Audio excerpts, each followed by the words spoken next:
से विधानसभा विधेयक क्रमांक 57 महाराष्ट्र धार्मिक ऐतिहासिक महापुरुष आणि राष्ट्रीय व्यक्तींचा अपमान प्रतिबंध आणि शिक्षा विधेयक 2025 मांडण्याची परवानगी मांगतोय। अध्यक्ष महोदय, ये जो विधेयक मैंने लाया है, आप देख रहे होंगे कि पिछले 3-4 साल से जिस तरह से हमारे महापुरुष हो या धार्मिक गुरु हो, जैसे आप देखिए छत्रपति शिवाजी महाराज हो, महात्मा फुले हो, भारत रत्न बाबा साहेब आम्बेडकर हो, ये जितने हमारे महापुरुष हैं, उसके बाद हमारे धार्मिक गुरु हैं।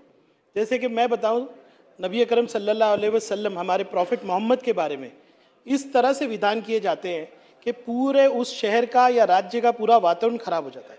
अध्यक्ष महोदय, एग्जिस्टिंग जो लॉज है वो आज उतनी शिक्षा या उतना भय नहीं देते कि जिसके अंदर लोग घबराए कि इस तरह का हम विवाद पैदा करेंगे तो अगर राज्य का वातावरण खराब होता है तो जो नुकसान उसके बाद होता है उससे लोगों को डरना चाहिए। अध्यक्ष महोदय, मैं इस बिल के माध्यम से चाहता हूं कि ऐसा एक कानून बनाया जाए कि जितने हमारे महापुरुष हो, हमारे धार्मिक गुरु हो या देवी देवता हो, इनके बारे में कोई भी इस तरह से अपशब्द या कोई भी चीज़ सोशल मीडिया पे न डाले।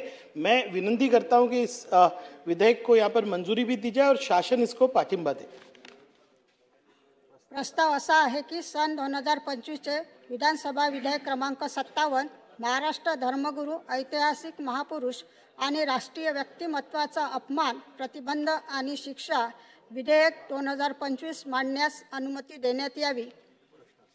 प्रश्न असा आहे की सन 2025 चे विधानसभा विधेयक क्रमांक 57 महाराष्ट्र धर्मगुरू ऐतिहासिक महापुरुष आणि राष्ट्रीय व्यक्तिमत्वांचा अपमान प्रतिबंध आणि शिक्षा विधेयक 2025 मांडण्यास सभागृहाची अनुमती आहे का?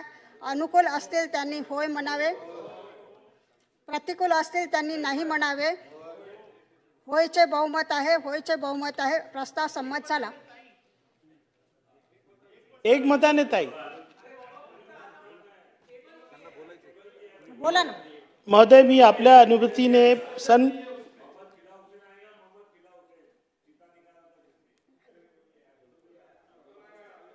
योगेश भाई, हर चीज में क्या योगेश भाई अभी महोदय, मी आपल्या अनुमतीने सन 2025 से विधानसभा विधेयक क्रमांक 57 महाराष्ट्र धर्मगुरू ऐतिहासिक महापुरुष आणि राष्ट्रीय व्यक्तींचा अपमान प्रतिबंध आणि शिक्षा विधेयक 2025 मांडतो। सन 2025 चे विधानसभा विधेयक क्रमांक 57 महाराष्ट्र धर्मगुरू ऐतिहासिक महापुरुष आणि राष्ट्रीय व्यक्तिमत्वाचा अपमान प्रतिबंध आणि शिक्षा विधेयक 2025 मांडण्यात आले।